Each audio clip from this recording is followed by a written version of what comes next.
Hello everyone, Steve Anderson here with Workamper News, and I'm coming to you in a remote location. Actually, I am in Athens, Texas at the Big Red Schoolhouse. I'm actually sitting in one of the classrooms here in Athens, Texas, and I'm excited to be here visiting with Terry Cooper, the Texas RV professor. And Mr. Cooper is going to be presenting today about how 80% of your RV repairs are easy to find and easy to fix. That's But right. in order to fix them, you've got to have some education. So Mr. Cooper is going to share a little bit about that. And so, Mr. Cooper, you are the director of the National RV Training Academy here in Athens, Texas. That's So right. who better to teach us about this subject? So I'm going to shut my camera down and take her away. Sounds good. Thank you, Mr. Anderson. Well, folks, it's been a long journey. I remember when I first started this journey working on the production line, I never dreamed that I would have an opportunity to share things that I've learned that I really enjoy, and I love this industry. I really do. I enjoy the adventures. We were having dinner the other night with Andersons, and we were kind of reminiscing about where we'd seen things and the lighthouses up there in Crescent City, and all of the places we have been. It's just been amazing. And I just thought, have we really done all of those things?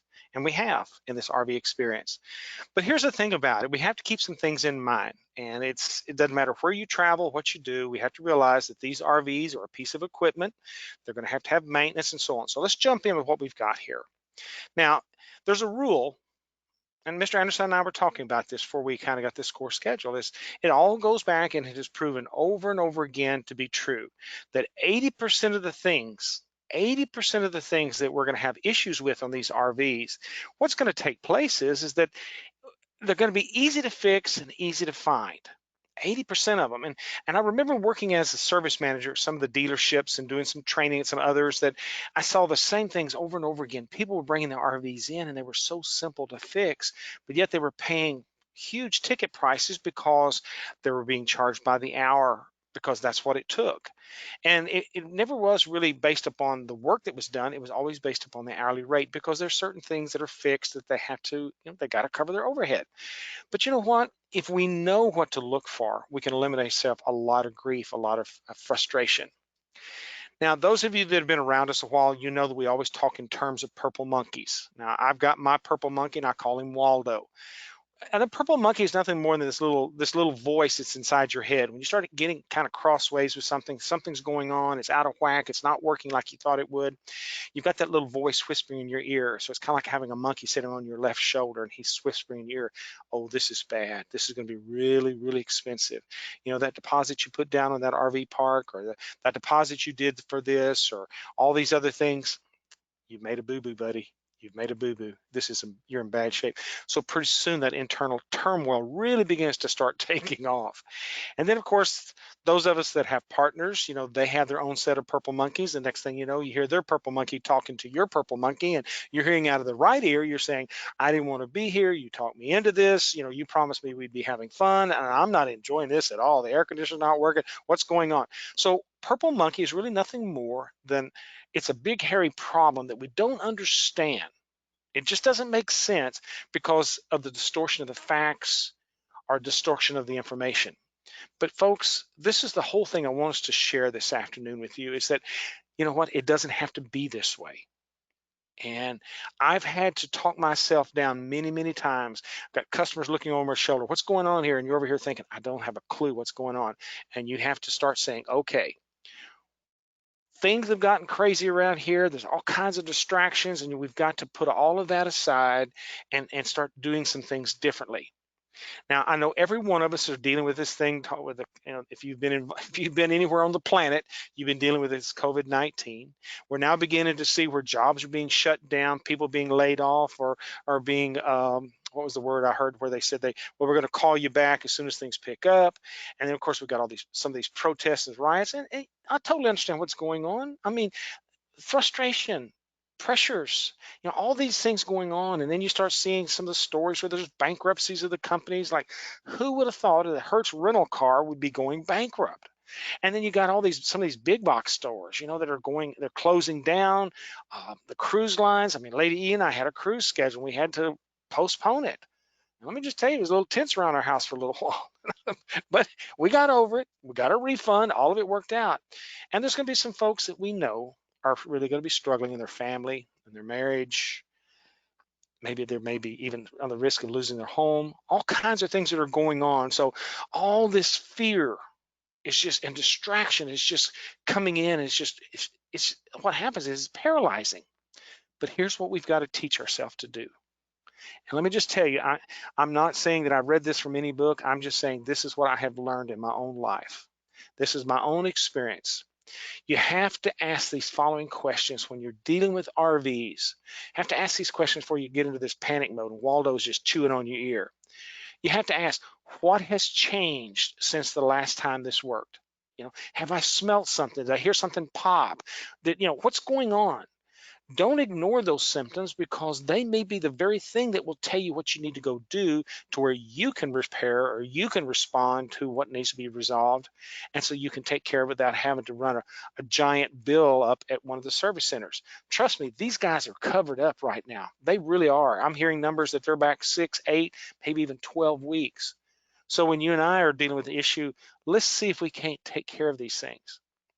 And you have to ask yourself the question, not only what's changed, but has anybody else worked on this thing? Because I've gone in on jobs behind somebody else, and I'm just thinking, what did this yo-yo do? And you begin to kind of unravel. And if people will be honest with you, a lot of times they'll help you find your way through the mystery of what's going on here. Oh, well, he hooked this up and they did that. But here's the other thing we have to keep in mind as well, folks. We need to do the easy things first. And by that, I mean just simple things like, hey, have we checked to see if we got propane in the propane tank?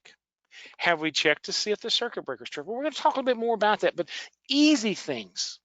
And sometimes it may be just as simple as like our computers. I have computers every now and then where I find that I've got so many pages open and then something goes wrong. And the best thing for me to do is just turn it off, let it reboot, and come back on, and voila, everything was cleared. Something got haywire. Don't always understand why, how. I wish we could always explain it to ourselves, but it's not always easy like that. But many times, all we have to do is turn that piece of equipment off and then turn it right back on. I've seen this happen with refrigerators and water heaters and air conditioners.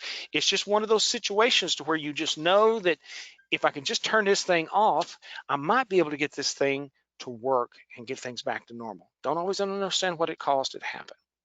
So let's take a look at some of the basic troubleshooting tips, some of the things that we can look at. Now, let's drill in specifically on appliances. So if we're looking at some appliances that are dead or we have no ignition, this thing is just like nothing. It's like a dog laying in the road that's been run over. It's dead. Nothing's going on.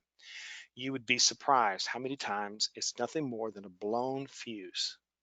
So you need to know where your fuse panel is. Because if you know where your fuse panel is and you have some spares, guess what? You could be back in service here pretty quick. Or maybe you got a low battery voltage. Did you know that in every RV that we have batteries in these, and the appliances that run off of these in these RVs run off of a deep cycle battery? And so if that battery is low, the circuit board that's operating the brain to this whole operation is not working because it's not getting enough power. I've seen refrigerators that just flat would not work at all, and you could turn on some lights inside the RV, but because the voltage was just a little too low, the circuit board was down below its threshold and it just wouldn't operate. And I know this sounds kooky, but sometimes propane. Now, we have had units that have the tankless water heaters. And so basically you don't have a water heater tank, but what happens is you turn on a switch and it's sitting there waiting for you to do something. So as soon as you turn on a faucet, water flow causes a switch inside that water heater to trip, turns on the ignition, we get everything going. Well, Lady E one time jumped into the shower one time, and as she was stepping in, she said, "Is the propane on?" And I'm sitting in a recliner holding Mo the Wonder Weenie dog, and I'm thinking, and I mean, poor Mo got put down real quick. I was running outside barefooted, reached over there and opened the compartment where the propane tanks were and opened the valves. So what was going to happen here? This poor lady was going to be taking a cold shower. And what had happened, we had pulled in, we'd had some folks walk up, start talking to us. and I didn't follow my procedure. I didn't ask them to step back. So hey guys, let me get set up. We can spend some time talking. Let me get all set up. And I got ahead of myself, and I had forgotten to turn on the propane. Now, I've gone in and done service work on people. Go and do mobile service, charge a service fee to get there, $75 to $100 just to drive there, and open the compartment door in the propane tank, open the valve, everything's good. So what do you say to people then? Well, when I used to run service centers, what we would do is we'd have to train our technicians to have to make and say, listen to me and repeat after me. How would you like to take care of this? Would that be check, cash, or credit card? And I'm here to tell you, to just go in there and turn on the propane and have to ask that question, that's a bad look on somebody's face when you lay that on them. And of course, they realize at that point they made a mistake because they didn't do the simple things. But a check is due. We used to have a 1 hour minimum. So like I used to tell my technicians, hey, guess what? We're there. If they're having problems with this or having some other issues, let's win this customer over and not make them feel like that we took advantage of them. So find other things, look at the roof, see what kind of condition it's in. And we had a whole list of things we had them do. And it was basically a free service we would do for them. But it was because we didn't feel comfortable that we had charged them for that 1 hour minimum, because that's what our corporate policy was. So I didn't have much wiggle room in it, but by golly, the technician could stay there because they were owned by that customer for an hour because they had been bought to do that work. Now, you would be surprised how many times the circuit breaker in the circuit breaker panel box. Now, if you'll notice, I've taken the cover off of this one so you can see inside of it. And basically, this is what we call a package unit. So we got the circuit breakers on the left-hand side, and we got the 12-volt fuses on the right-hand side, and then down below is some of the cooling apparatuses for the converter. Now, many times what happens to us is that the circuit breaker will trip, but it won't give it an indication. So a lot of times that little lever doesn't kick over. Say, for instance, that top 15 amp fuse, top 15 amp circuit breaker. If that thing tripped, it may not necessarily look like it, but many times if we'll go to the off position with that switch and then trip it and reset it back on there, what we're doing on the inside of that circuit breaker is we're resetting the little latching mechanism that holds it in place. Because sometimes when they trip, they don't kick the leg over, but yet inside internally they have disconnected. And all we had to do is go over there and turn it off and turn it back on. Plain and simple, you've saved yourself a service call. Now, keep in mind, if that particular circuit breaker continues to trip, we're going to have to take a look and say, okay, what's causing it to trip? It's not, that's not a normal thing. Circuit breakers, by their very nature, are only guaranteed to trip one time. I mean, the manufacturers only guarantee them for one time. So once you trip it, warranty's over. But if you continue to trip, we're going to have an issue. And just keep in mind, the more times that circuit breaker trips, the little bit weaker it gets each time. So pretty soon it may be rated at a 15 amp, but it may only be able to handle a 10.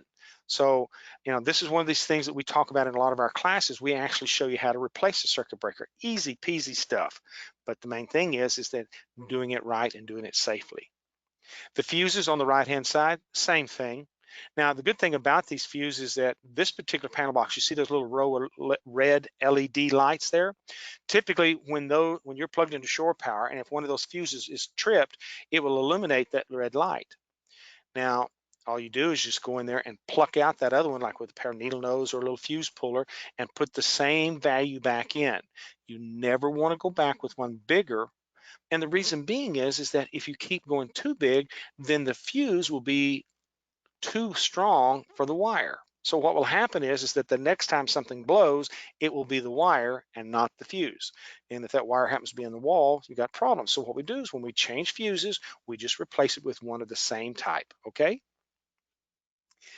Now, one of the other big things that we see over and over again is the ground fault circuit interrupter. It's probably, I'm sure you've had this happen in your brick and stick home, where you plug in a hair dryer or blow dryer or curling iron in the bathroom, and next thing you know, everything's dead in the bathroom. Dead, what's going on here? Well, all we have to do is go into that bathroom or find that GFCI, because usually what they do is they have one GFCI receptacle, and then they have others that are tied in downstream of it. So in other words, the GFCI circuit breaker, if it trips, it knocks out others further down. We've gone into places before to where the customer's concerned because they can't get their television to work, and you go in and you say, okay, tell me what else is going on, and or you have any other electricals? Yeah, I don't have any lights in the bathroom, I don't have any in the kitchen, but really I want, just get the television going. We'll deal with that other stuff later. I'll have you come back and take care of that later. But we got a big football game we got to watch. And you say, wait a minute, all right, walk me through this again. So you don't have any lights in the bathroom, you don't have anything in the kitchen, and you go outside, you don't have any lights there for that receptacle. See that top left-hand picture, and you don't have anything for the outside receptacle. And you say, okay, well, where's the GFCI? And you go and find the one that either have a little yellow, orange light or red light. You go in there and push the reset button, and voila, the stereo system comes on. All of a sudden the lights in the bathroom are on. All of a sudden whatever's at the kitchen trip is back on. So what happens is that GFCI trips, and it takes out so many other things, because what they do is they daisy chain other receptacles in line with it. So when you trip the GFCI, you lose a lot of other things. But if you'll step back and think through the process and thump that monkey off your shoulder and say, okay, what's changed? Did I hear something pop? Did something go on? And it may be as simple as going over here and resetting this GFCI. No problemo. You'd be surprised how easy it is. Hot water issues. Now this is really kind of strange when you run across this one for the very first time, and then when it happens to you, you think, aha. When I was writing, I wrote 2 water heater books, one for Dometic, which is now owned by Atwood, which is now owned by Dometic, and then also a Suburban water heater. And as I was building these 2 books, because I used to teach at a technical school in Waco, Texas, we trained RV technicians, and I was always looking for more material to work with. And so I sat down and talked to one of the guys in the publishing department. I said, well, what's out there that I can use? And he said, Cooper, you tell me. He said, I'm a publisher, but I don't know anything about your business. And so we began to do some research, and we couldn't find anything, because I needed water heater books, I needed air conditioner books, and the best I could get was some of the stuff from the manufacturers, and some of it's kind of sketchy at best. So I decided to write these 2 water heater books. Well, here's the crazy thing. When I started getting into these water heater books, I started laying it out how I was going to formulate things. I thought, okay, I need to put a troubleshooting chart in here, so that way if you have this problem and then you go over and try this situation and reset this and do that.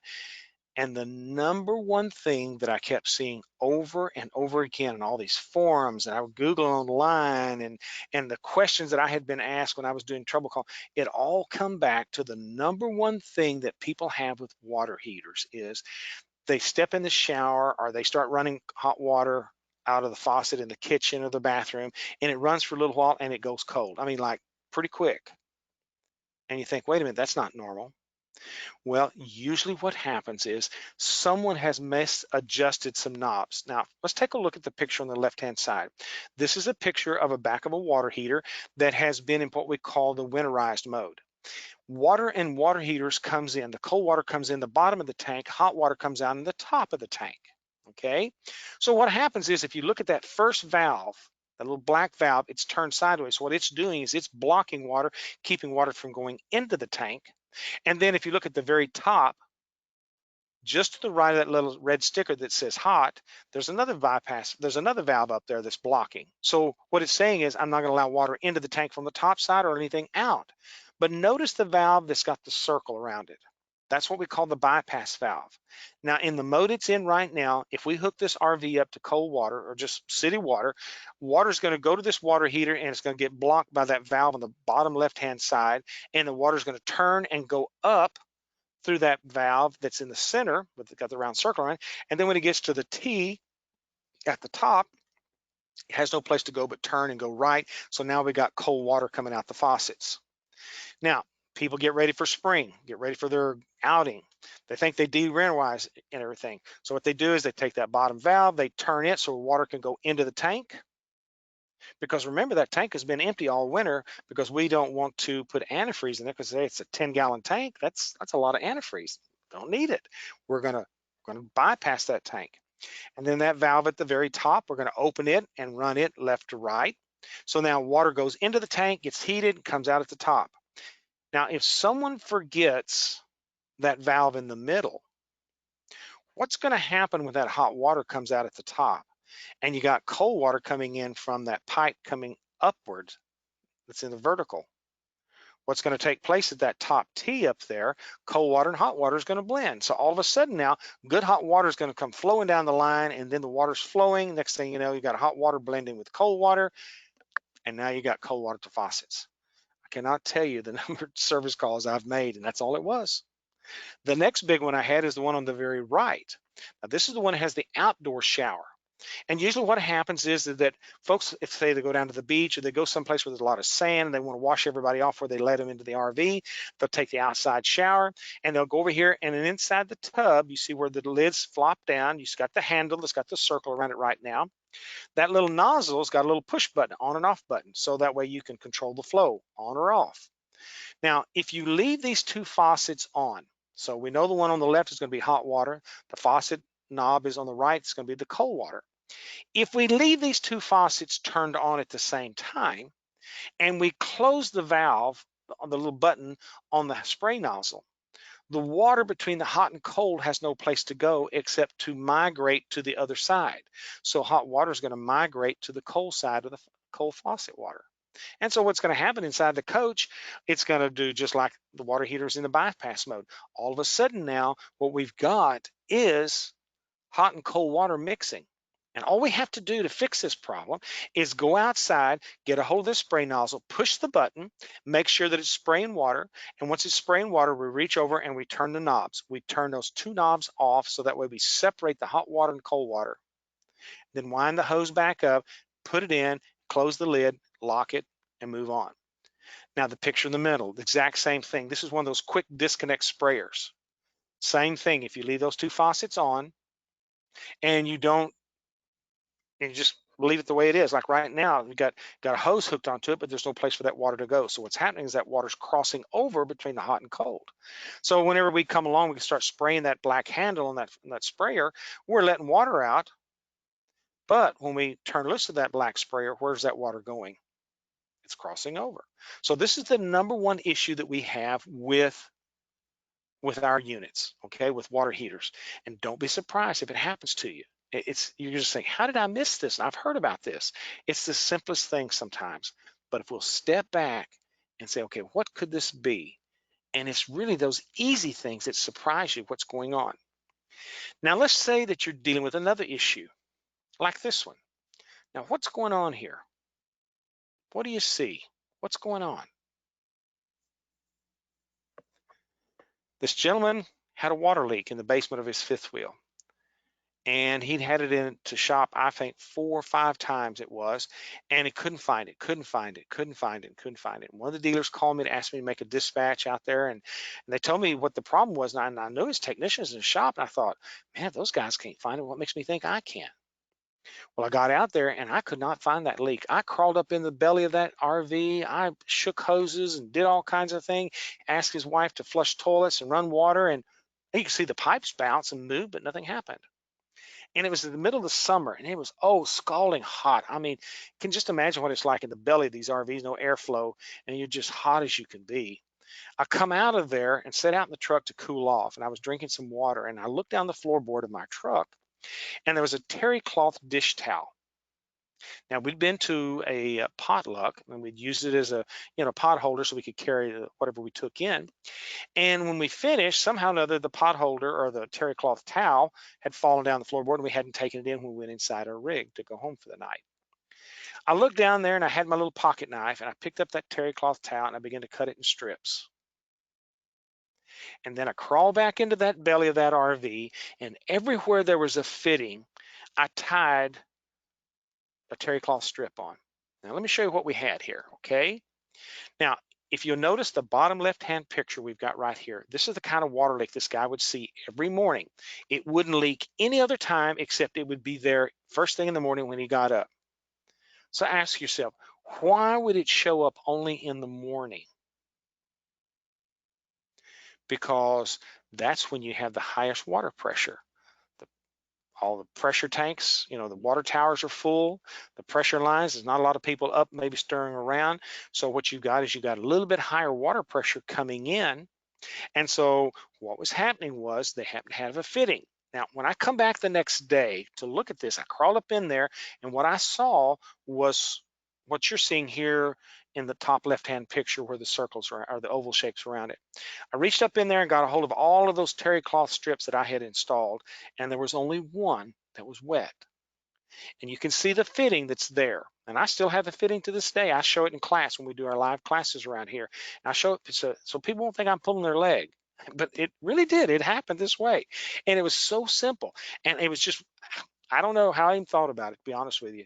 I just say it was divine intervention. That's the only way I know to say it, because it's not like Terry Cooper's the smartest cook in the basket here. But long and short of it, when I put those terry cloth strips on there, it helped me find the area. And what we found is that screw clamp on that white hose that's on the left-hand side, somebody had hyperextended it, and the screw had jumped the threads on the strap. So I saw that what was happening was every time that somebody flushed the toilet or run some water in the kitchen, we would see that white hose bounce a little bit. So I thought, okay, there's too much stress on that. We've got a bad screw connection. Yeah, I could put another screw in. We're going to be right back to the same problem here in a little bit. So what I did is I went in with my snips and I cut. You can see where I put a T in and come off to the side, and then an elbow and come down, put the hose, put some strap to hold it, and voila, everything was good. But this poor guy had been in the shop numerous times, and when I showed up, he was a little irritated because he felt like that he'd been taken advantage of, and it wasn't anybody's fault. They just couldn't find it. And his frustration, so his purple monkey was crawling all over him. Matter of fact, it was probably straddling his shoulders, straddling his head, foot on each shoulder. It was, and quite honestly, I saw this guy later on in some classes, and he said, I came because I saw what you did, and I figured if you could do this on my RV, maybe we could learn some other things. And so right now he's an RV inspector. So, it's amazing the things that we come across. But here again, it's some of those simple things that help us find the problems that we have. Now, I want you to do this. I want you to stop the fear. And I'm going to encourage you to quit watching so much television, all the news and all the protests and all this other stuff. Get out of the fear mechanism and start saying, okay, what can I do? I need to educate myself on how this RV works. If I'm going to do this lifestyle and I'm going to enjoy it, and I'm not going to go broke or sitting out here on the side of the highway or waiting 12 weeks to get into a shop, I need to know how to maintain my own equipment. I need to just do my basic maintenance. And the thing about it is, as you begin to work on these units and begin to start taking care of little things, you'll gain the confidence. Now, ladies and solos, please pay close attention. There should be no reason why you cannot do this. You should be able to do this without any problem. Some of our best students have been ladies, and I've got one lady in particular that's working over in Dallas right now that she come through our program and she became an RV inspector. And she was doing some technical stuff as well. And what she told me was, she said, I kept going back to the same dealership, doing service work, and then also doing some inspection work for them. Finally, the service manager pulled me aside and said, what's it going to take for you to come to work for us? And they made her a heck of a deal. She was single. She was a mom, had a little girl, and so she needed some insurance for her to have. And they worked a deal. And next thing you know, because of how she educated herself, she came out of the teaching position because she'd been a school teacher and literally had burned out. That's what's happened. And she became an RV inspector and also was doing tech work. And not major tech work, but just helping people begin to gain the confidence. And then when she started showing up at these dealerships, the one in particular says, hey, we need to talk.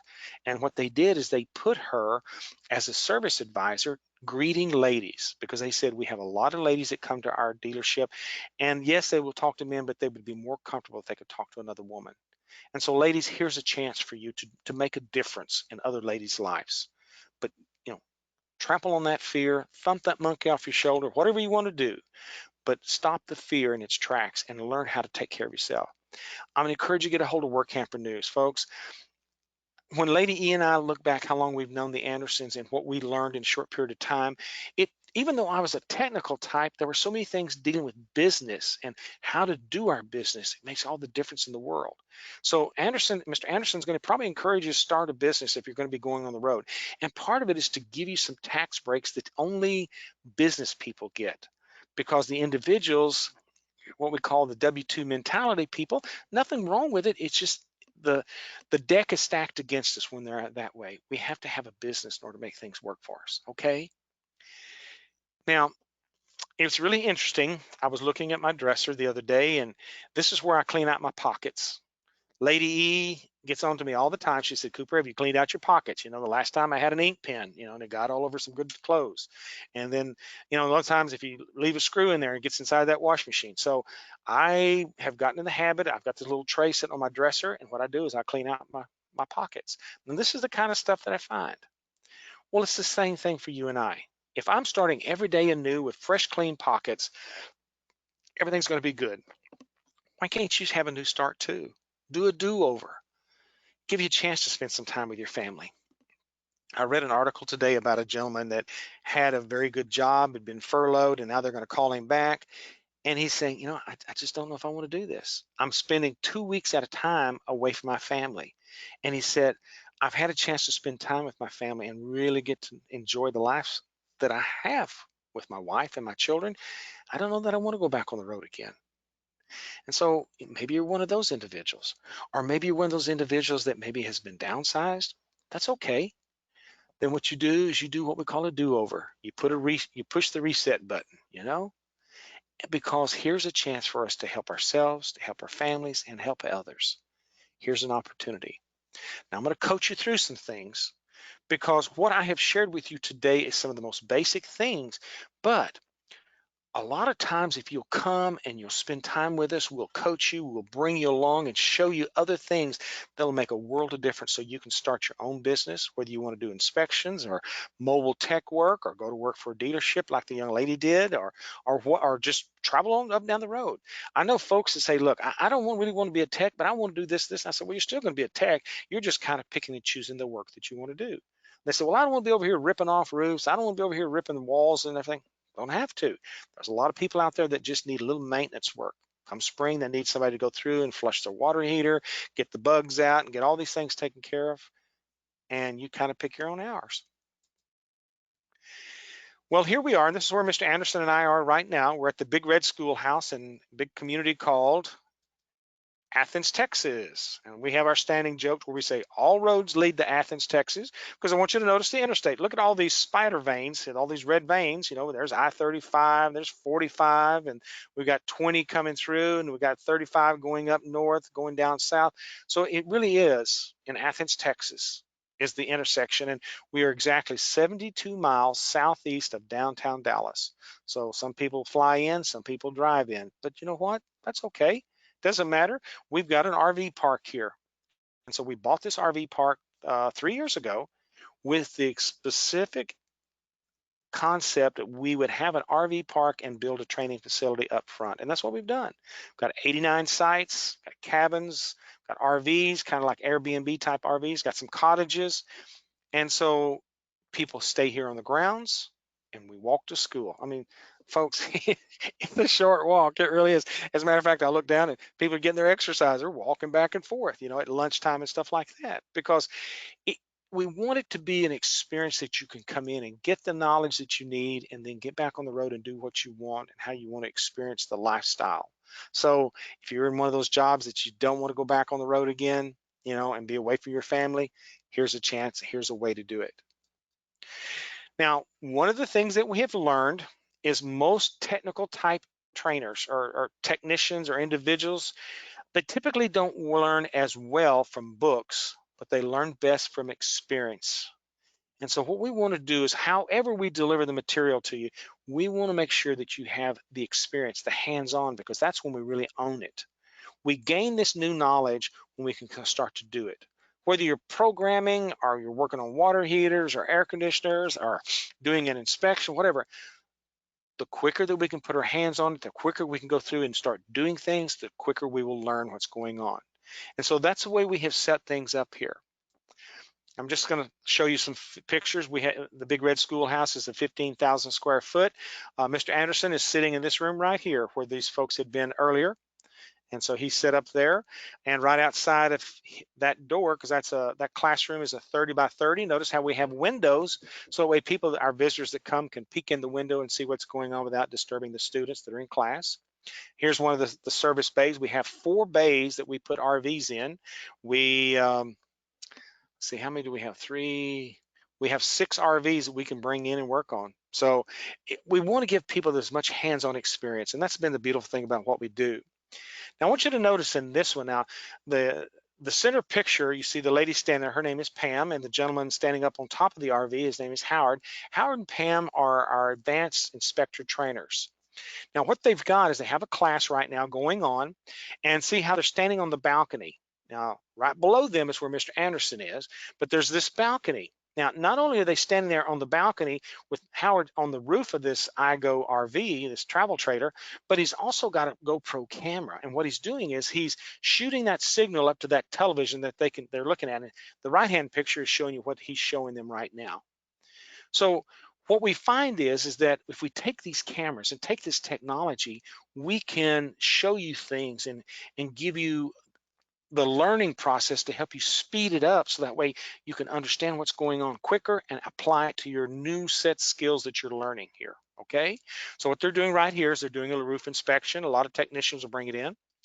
Now, this is another set of the service bays. The class was so big we didn't have room in the one, because we have 3 30 by 30 classrooms. But what happens when you're bigger than that? Well, you come outside. And we had Lippard send us these frames. Now, we are the only school in the United States that has this type of equipment, so that way you can learn here. Now, Lippard has their training facility up in Elkhart, Indiana, and we're the other location here in the United States. So a lot of dealer techs come here. A lot of folks come to learn how it works.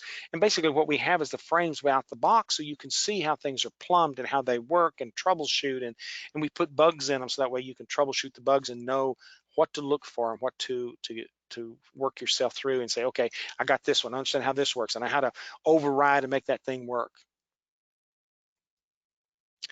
These are the instructors that are here at the National RV Training Academy. Of course, I'm over here on the right-hand side. This gentleman on the left was wearing a black shirt. His name is Todd Henson. He and I kind of work with the RV maintenance course, but Todd's also our solar trainer as well. Now, the gentleman that has the green shirt on, holding the purple monkey, that's Craig Johnson. He's our generator, and we call him the generator guru. I've not seen him not be able to fix something. He always, it's strange with Craig. He'll have an old cigar stuck in his mouth. It's not lit, but he's over there talking to himself. And because I know he talks that equipment, I've listened to him, and he really does. He talks that equipment. Okay, what's going on with you here? And next thing you know, he's got it fixed. And that thing's running. I'm thinking, great. He said, well, you just got to work your way through it. And that's always his attitude. The gentleman here in the middle with the maroon colored shirt is Leon Booth. Leon owns a mobile service business out in West Texas, and he comes in and teaches the air conditioning class, the water heater class, and the refrigerator class. Some people are just gifted, and he is one of the few people that I've really seen that can take the technical knowledge from the field and translate it for the students in the classroom. And that's what I told him when we first brought him on board. I said, Leon, we need your field experience. We need people to understand what you understand. And the only way to do this is for you to share what you're experiencing, because this kind of stuff that you know is not in the books. And then, of course, Pam and Howard are there as well. Yeah, Howard and Pam were actually students of ours, and this is 3 years ago, 4 years ago. And next thing you know, they're making it happen. Now, let's just say that you can't get away. You've been furloughed, you got pulled back, and so you don't have any vacation because you burned it all up, but yet you still want to get this knowledge because you're making a plan. You're fixing to make a jump here. You're going to be doing something, or maybe you want to run a sideline business where in your spare time you can do mobile tech. Well, we've got a way for you to get started. It's called the Home Study course. So when you go to our website, the nrvta.com, you go to the website, you can order the exact same material because we have recorded the classes that we were doing. You can see the students, you can hear things, and it's interesting.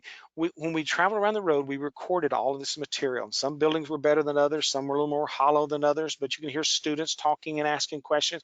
And so what you do is you get this, what we call home study option, comes in a box. It's got a thumb drive that you can plug right into your computer, and you've got the same books that they're using in the classroom.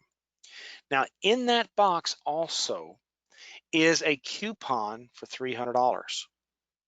And that $300 can be applied to coming back for technical classes here in Athens, Texas. Because quite honestly, I want to try to get you back here. I want to get you set in front of the instructors here, because there's so much more they can share with you live than you'll ever get off of the video. The video's good. We have a lot of folks that do well, but they just tell us, I just can't get away. So take a look. This might be an option for you, okay? And then come take your $300 coupon and maybe come and take the RV maintenance class. And so, because what we do is we give you a chance that if you'll come and take this class live, and listen to me, you take this class live, you can apply your $300 coupon. So you only pay, instead of $16.44, you only pay $13.44. And then you can come back and do what we call a do-over on that course. Within 1 year from the time that you take the live class with us in the classroom, you can take that class over again at no cost. So basically, this would give you a chance to repeat the material 3 times. One of the home study, first time you do the RV maintenance live, and then come back and do your do-over. A lot of folks, that's what they'll do. They'll get it, and because they want to wrap their heads around, because, okay, we're going to be learning how to use a multimeter, we're going to have to check for propane leaks and work on the appliances, all of these things. Sometimes, you got to work at repetition before you understand it. And so then people will take the RV maintenance course, and then they'll lead right on into whatever classes they want, whether it's inspector or the technician. And so what we want to do is give you an opportunity to where you can learn how to take care of these things. I keep having phone calls from individuals say, Mr. Cooper, I need to talk to somebody. I got to start over. They've closed down my company.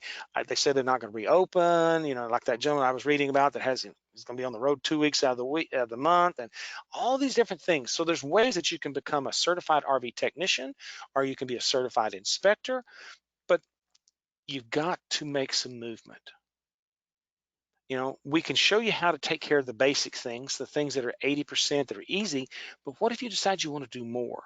Well, there is an opportunity for you to do so much more. There really is. But I'm going to have to encourage you to come and spend time with us, the instructors and myself, and we'll give you everything we've got. We'll help you get started. We'll show you some business things so you can show you how to get a business started, so that way you can launch out there and get everything going. So you and your partner, your wife, you guys can launch out and have a different life than what you have been having. Mr. Anderson? Well, Mr. Cooper, that went by very quickly. Very, very pleased how well it flowed.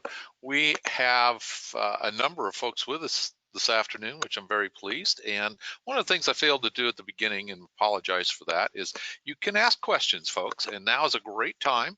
There's a tool right there with your GoToWebinar tool, where you can click on it and you can actually type in a question. And when you do that, it'll show up right here on my screen. And while you're taking the opportunity to do that, I had a little cackle, Mr. Cooper. You were talking about the Jerises, and you realize that we did the training with them probably about 6 years ago now. Are you serious? So time does fly, that's does. for sure. And remember, we almost didn't do that class. For some reason or other, we had 2 people that fell out sick, Yeah, and right. we weren't going to do that class. Man, we'd have made a boo-boo there, wouldn't we? Because we would have missed some heck of some instructors. Yeah, because they had been all on board 6 years ago. Wow. 6 years ago. I know that's kind of wild to think about. It is. Well, folks, this program that Mr. Cooper is talking about, we have had a lot of work campers, especially, who have taken advantage of this training. And because one of the reasons that I hooked up with Mr. Cooper now over 10 years ago was that I was hearing from many of our members who are out there traveling America and having issues with their equipment, and they were at the mercy of the dealerships. And the dealerships, even back then, were still having issues with being backed up. It's probably worse today than it was then. It is. Yeah, and you can't really, when you're living, even if you're doing work camping, maybe even on a seasonal basis, but if you're living it full time, then the last thing you want is to have a dealership say, well, we can get to you in 12 weeks. Well, you're having an issue in your home that you're living in. So one of the things that the knowledge base that you will gain from this type of training will bring you is a confidence that gives you peace of mind. And I have heard that now literally from hundreds and hundreds of work campers who have said, we're not at the mercy of that dealership. We're not even at the mercy of having to wait to find a mobile tech. Now, I'm not going to sit here and say that Mr. Cooper's training is going to teach you everything. It's not. You're not going to learn everything. You're not going to be replacing roofs. You're not going to be, but that's not what he's saying here. 80% of the things that go wrong with these pieces of equipment are as easy to find and easy to repair if you've got some knowledge. And it's that knowledge that creates that confidence. All right, there, I rattled on enough. The questions started popping in, Mr. Cooper. Well, that's good. Okay. Yeah, all right. Let me start firing them at you here. This is from Tom. It says, is there an expiration time for the $300 coupon after taking the home course? 2 years. So you say you ordered that home course and you start on it tomorrow.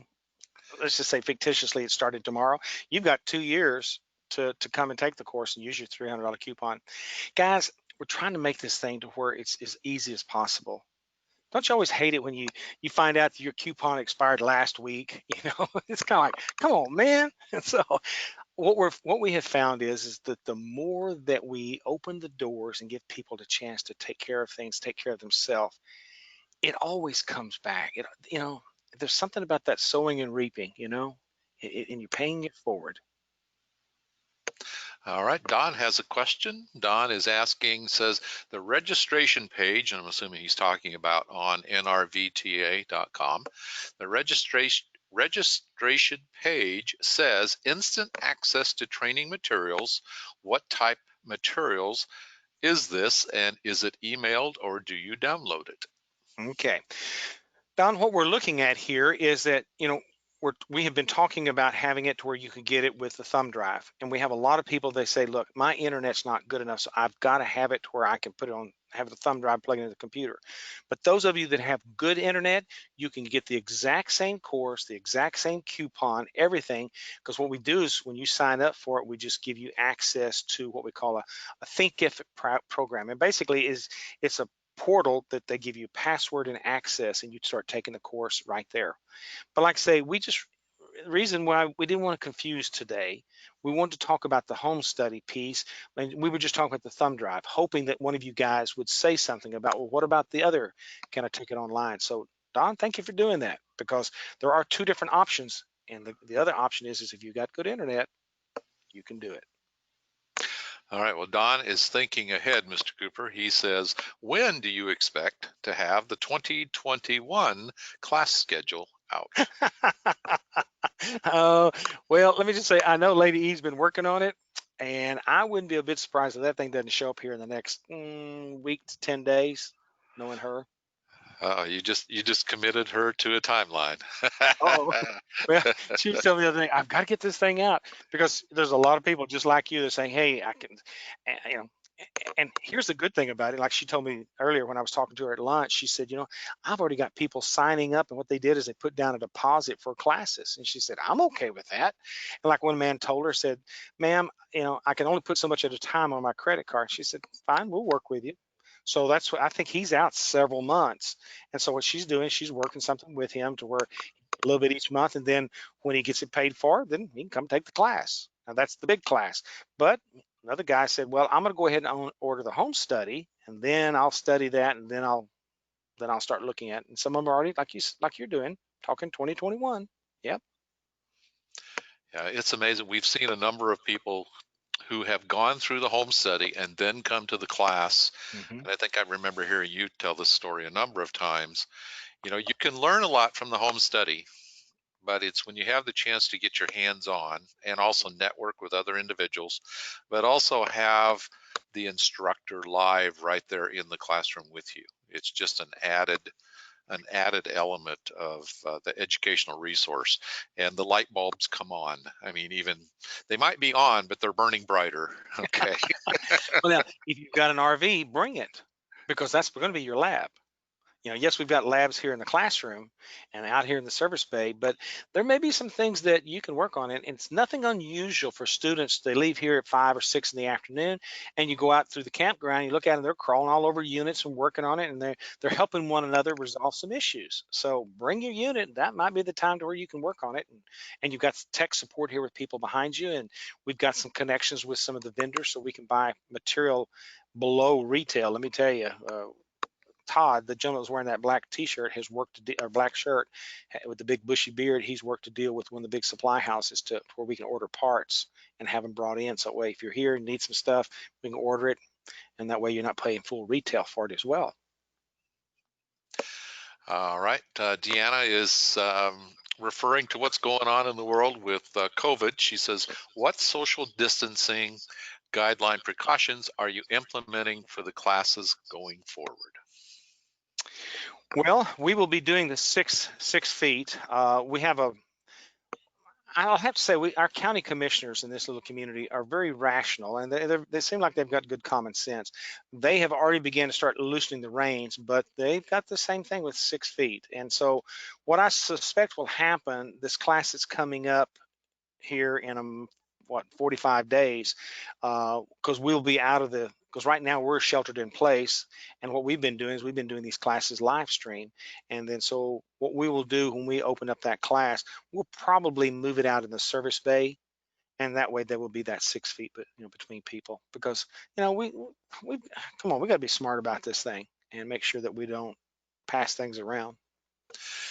Yeah, as we were discussing the other night at dinner, we had no idea that when we were blessed to build a 15,000 square foot facility, that we would need those big bays just in order to have a classroom of 30 people, for instance, so that we could have. But we have the space. That's what we're blessed with to have. So that's been a very interesting, cool thing for sure.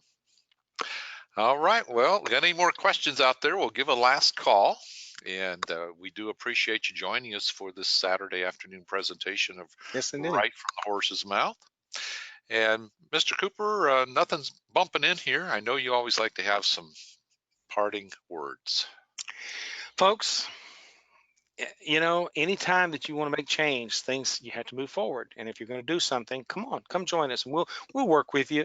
We've got instructors that are working, and they've been, like I said, they've been doing things here. We've been using Zoom and video cameras, and the good thing about having technology and high-speed internet here, we're able to do a lot of this. So come on, there should be no reason why you cannot come and step up in your knowledge and your skill level, because folks, 80% of the things that go wrong with these things, you and I can fix without any problem. We just need somebody to kind of coach us through and show us where the test points are, and that's what we will do. We'll help you.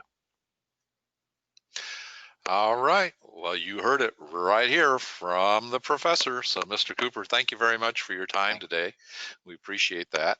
And everyone, thank you for joining us for this version or portion of From the Horse's Mouth, and we look forward to seeing you. We're going to be doing presentations. We're trying to keep these on about every 2 weeks, and it seems to be we're actually, I think, that about 4 or 5 under our belt right now, Mr. Cooper. So so stay tuned, watch out for what's coming up next, and we'll be getting that information out to you. And again, thank you very much for joining us, and Mr. Cooper, thank you once again. All right, bye-bye, everybody. Bye-bye.